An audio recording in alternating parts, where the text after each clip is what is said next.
Good evening, you're watching Left, Right and Centre. I'm Nidhi Razdan. The BJP would have watched with a great degree of unease as Dalit groups gathered in large numbers in Ahmedabad on Sunday to protest against the flogging of Dalit men in Una last month by a cow vigilante group for skinning a dead cow. The unrest in the Dalit community has been steadily growing, and with elections in Gujarat, a hugely politically important state just over a year away, and the UP polls just around the corner, the party knows it's in deep trouble. And so today, in a dramatic development, Gujarat's Chief Minister Anandiben Patel has resigned, though she says that the reason is that she's turning 75. Perhaps keeping in mind the Prime Minister's love for social media, Gujarat Chief Minister Anandiben Patel made her resignation public first on Facebook. Soon after, she said, with state polls in 2017 and following the BJP's new tradition of retiring its leaders at 75, she wants a new Chief Minister in Gujarat before November. नवनियुक्त मुख्यमंत्री को पूर्ण समय मिले, इसलिए मैंने 2 माह पहले पार्टी के वरिष्ठ नेतृत्व के सामने इस जिम्मेदारी से मुक्त होने की विनती की थी. In Delhi, a meeting called by the BJP president to decide who will take over. Attending it, Om Mathur, Dinesh Sharma and Ram Lal, the RSS liaison with the BJP. 2017 में गुजरात का चुनाव हो रहा है. जनवरी में वाइब्रेंट गुजरात होना है, तो अभी से नई व्यक्ति को मौका मिलना चाहिए, एक समय मिलना चाहिए. यही एक कारण है. So who will replace the first woman Chief Minister of Gujarat? These two are front-runners. Nitin Bhai Patel, currently Minister of Health, Medical Education, Family Welfare, Roads and Building. He is also Capital Project Minister in Gujarat.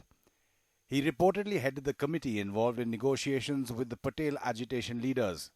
The other contender, Rupani, is the state party chief and the Minister for Labour and Employment. Is it a voluntary resignation or was she asked to go? After the Patidar agitation, the Dalit agitation was making the state BJP nervous as a run-up to 2017 state assembly polls. So what next for Anandiben Patel? Reports indicate she may be made a governor. In Gandhinagar with camera person Network Parmar, Rohit Ban for NDTV. Well, will Anandiben Patel's resignation make a huge impact as far as the BJP's Dalit vote is concerned, or is it too little too late? Sambit Patra, spokesperson of the BJP, joins us on the program tonight. Sudhindra Badoria of the BSP, Rakesh Sinha of the RSS, Aarti Jairath here in the studio with us, and we'll be joined by Mr. Udit Raj, Lok Sabha MP of the BJP in a short while from now. Sambit, to you first. Is this damage control, Anandiben Patel's resignation, for the way the Patidar agitation was first handled and then the growing Dalit protests we had seen over the last few weeks? Would you concede that this was a move that was done to correct the impression that the BJP was mishandling things in Gujarat? No, in fact, Nidhi, I would slightly disagree with you over here. As far as the resignation of Anandiben Patel is concerned, you would note that the letter that Anandiben Patel had written and that was posted on the Facebook, as well as the statement that the party president, Mr. Amit Shah, gave, both concur on the fact that this was a topic of discussion and it was forwarded to Mr. Amit Shah way back in the Allahabad National Executive meeting, which took place approximately 1.5 months ago. So there we did not have the Una incident then. So to connect all this with the Una incident, to see that this resignation is because of the Dalit vote bank would absolutely be wrong. In fact, as stated by the Chief Minister, Anandiben Patel ji, she has resigned. She has in fact forwarded a resignation letter for the parliamentary body to look into because of the fact that she turned 75 this November. And there has been a consistent effort in the party voluntarily that new blood should be infused into administration and governance. And this is something which I believe is absolutely... The timing is important. The timing is important. I mean, she could have even earlier then stepped aside. The party could have taken a decision to have a younger leader take over, have a 6-month period in which a new chief minister could really take over the reins. But it's happened now when the party is on the back foot in Gujarat. The Patidar agitation was badly handled, and then you have had these Dalit protests which have really backfired on the BJP, which is why there will be questions raised about whether she was asked to leave at this particular time. No, the timing should not be a suspect because of the fact that Anandiben Patel, or anyone for that matter of purpose, who turns 75 when he or she is supposed to turn 75. So turning into a particular age does not depend upon political situation in the state particularly. And secondly, and very importantly, as I mentioned you previously also, this whole thing had been discussed during the Allahabad conclave of the party. The president himself mentioned that today only the issue is that she wrote a letter, but she had spoken to the party president way back then. The parliamentary party would be looking into this whole issue. As far as Dalit agitation or any agitation for that matter of purpose is concerned, look, we are in fact the first party who is establishing this new trend of self-retirement, voluntary retirement. The issue was well tackled by Anandiben Patel because 16 people had been arrested. If it was well tackled, you wouldn't have had Dalit protests in Ahmedabad on Sunday, Sambit. So that's a separate debate which I'll get into, because if it was well handled, you wouldn't have Dalit groups announcing a march from the 5th of August to Una, where they'll gather on Independence Day, and they came out in large numbers. But let me get Aarti Jairath, into this and her take on this politically. Is it just to do with her turning 75 soon, or I can already see you smiling about that, or certainly a message that the BJP top leadership is trying to give, because you have Gujarat is a crucial state for them politically, and UP is in just a few months. Well, if the BJP is trying to send a political message to Dalits, then they really shouldn't be talking about the age factor, because then they're completely diluting whatever political message they're trying to send. And politicians have this amazing capacity for self-delusion. Honestly, I mean, if you're talking about retirement, Najma Heptullah stayed on in the union cabinet for more than a year after she turned 75. Kalraj Mishra has turned 75 in July, but he's still there and he's not going because of the compulsions of UP polls next year. So I don't think age is a factor at all, Nidhi. You're absolutely right. It's to do with mishandling first of the Patidar agitation and now of the Dalit agitation.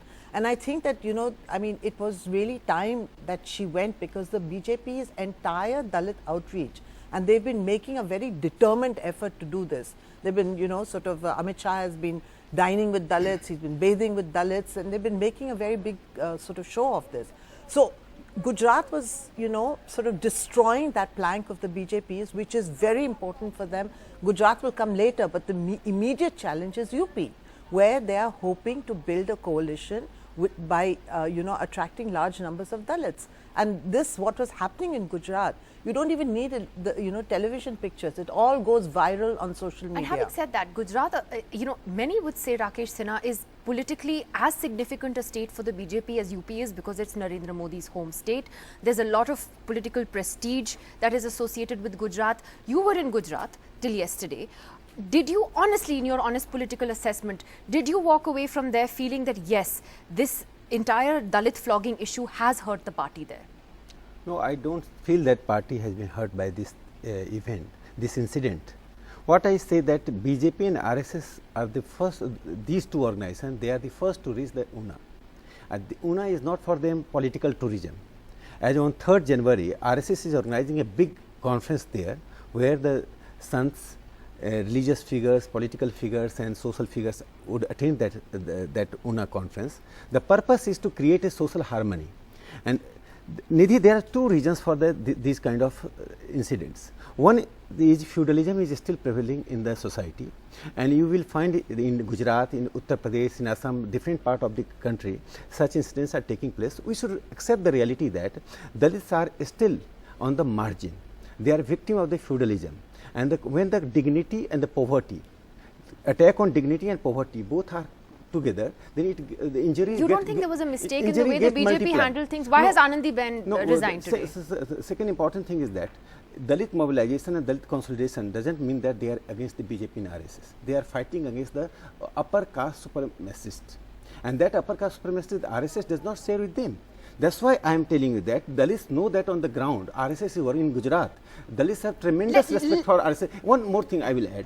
This is the first state. How do you explain the big protests in Ahmedabad? They are coming out because in different parts of the country things are happening against the Dalits. In Uttar Pradesh, you see that for 15 rupees, Dalits have been, the way the Dalits have been But they've treated. spoken out against the Gujarat government. They're marching to Una on the 15th of August. It's a very big political statement to make. There are certain elements theologians in Dalit movement, they always turned every event against the RSS, BJP and Hindutva. This is not a new thing. Second most important thing I am telling you that Rakesh, in Gujarat, your let me own complete. BJP people have been saying Yeah, and I want to come to one of them. BJP Let me come back to you. Mr. Bhadoria, do you buy the BJP's argument that Anandiben's resignation has to do with her age, or do you believe that this has been the first political casualty of the Dalit and Patidar protests?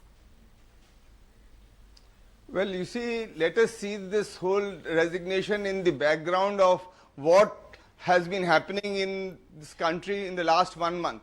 The manner in which the Dalits were flogged with their naked backs in Gujarat. Then subsequently we also saw that a Dalit girl was raped, hacked and thrown into the fields in Maharashtra. Similarly, a gang rape of a Dalit girl in Haryana. And it is this mindset that Baba Sahab once spoke. He said, as long as the Dalits and those people who are in the OBCs, they accept subjugation, oppression from the mindset of the Hindutva forces, they will be accepted. The moment they rise, and now the Dalit consciousness has risen, they are not willing to take any torture, oppression from the parties like the BJP, and it is for this reason that they had announced that they will march to Ahmedabad, and it is under the pressure of the rising consciousness of the Dalit movement across India that they have been forced to come to their knees, and that is why this resignation is coming from Anandiben Patel. And let me tell, this will not stop here. The Dalits of this country, the minorities of this country, the OBCs of this country are now in those, they have transcended this old feudal consciousness of which the RSS talks about. You're saying it's a direct impact of Dalit anger. You're saying that. I just want to ask Mr. Udit Raj of the BJP. Udit Raj जी, आपने पिछले कुछ दिनों में बहुत चीजें बोली हैं. आपने ये जो दलितों के खिलाफ ये जो गौ रक्षक ग्रुप्स हैं उनके बारे में आपने उनको क्रिटिसाइज किया है, बड़े स्ट्रॉन्ग शब्द यूज किए हैं. आज जब आनंदीबेन पटेल ने इस्तीफा दिया है, आपको लगता है कि ये बीजेपी को फायदा होगा इससे, कि ये एक इम्पोर्टेंट पॉलिटिकल स्टेप है जो एक सिग्नल देगा दलित कम्युनिटी को? आपको लगता है? देखिए, इसमें फायदा नुकसान नहीं देखना चाहिए.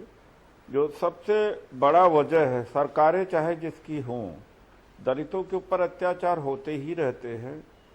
इसके ऊपर विराम लगना चाहिए.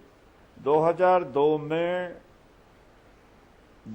5 दलित मार दिए गए थे झज्जर हरियाणा में, इसी बात को लेकर के गाय की हत्या का आरोप था, जबकि ऐसा किया नहीं था, खाल लेके जा रहे थे. तो ऊना में जो घटना घटी है, इसका केवल संबंध शासन प्रशासन से नहीं है, समाज से भी है, मानसिकता है इसकी. जैसे भी मेरे दोस्त भदौरिया जी कह रहे थे कि रोहतक में हुआ और महाराष्ट्र में हुआ और लेकिन उदित राज जी, क्या आपको लगता है कि जो संघ परिवार है, बीजेपी है, आरएसएस है, ये जो गौ रक्षक 15 रुपए के लिए मार दिया गया मैनपुरी में, बंद नहीं करने चाहिए? ये जो गौ रक्षक ग्रुप्स हैं, इनको बहुत बड़ा प्रश्न है. ये बड़ा सवाल, बहुत बड़ा गहरा है और बड़ा है, सामाजिक तो है सत्ता से ही नहीं जुड़ा हुआ, सत्ता आती जाती रहती है, राजनीतिक एंगल भी है, बना रहता है. लेकिन उदित राज जी, इसका एक राजनीतिक एंगल भी है. आपको नहीं लगता है कि बीजेपी को, सरकार को, संघ परिवार को ये कह देना चाहिए साफ साफ कि these cow vigilante groups will not be allowed? आपने खुद ही कहा है that so-called protectors of Hindu religion must answer if they consider the lives of Dalits to be worth of less मैं value. अभी भी कह रहा हूँ, आगे भी कहूंगा कि जो लोग दलितों को मारा है और इसलिए मारा है कि अफवाह उड़ी कि गाय को मारा है, हालांकि मारा नहीं था. मारा भी होता तो कानून को हाथ में लेने का अधिकार नहीं. एक दूसरी बात है कि पशु है या गाय, कोई चीज है, वो इंसान से ऊपर नहीं है. और कई बार देखा जाता है कि दलित तो कमतर आके जाते हैं, पशुओं से भी कमतर आके जाते हैं. वह समाज के लिए बहुत बड़ी चुनौती है. और मैं अभी भी इस बात को कहूंगा कि ऐसी जब जघन्य अपराध होते हैं, घटनाएं होती हैं, तो दलित ही केवल रैली करते हैं, धरना करते हैं, प्रदर्शन करते हैं, चीखते हैं, चिल्लाते हैं. क्या सवर्ण समाज को उसी तरीके से प्रतिक्रिया नहीं करनी चाहिए कि दलित भी इस देश के नागरिक हैं, राष्ट्रीयता इनके बगैर पूरा नहीं होती है, ये भी इंसान हैं, जानवरों से इनको नीचे नहीं देखा जा सकता।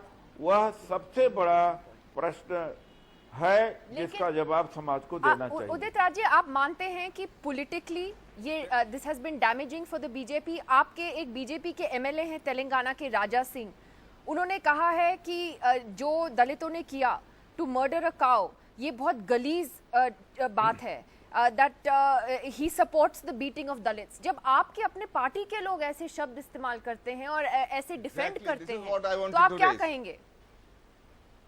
उनके खिलाफ मैंने कार्रवाई की मांग करी है।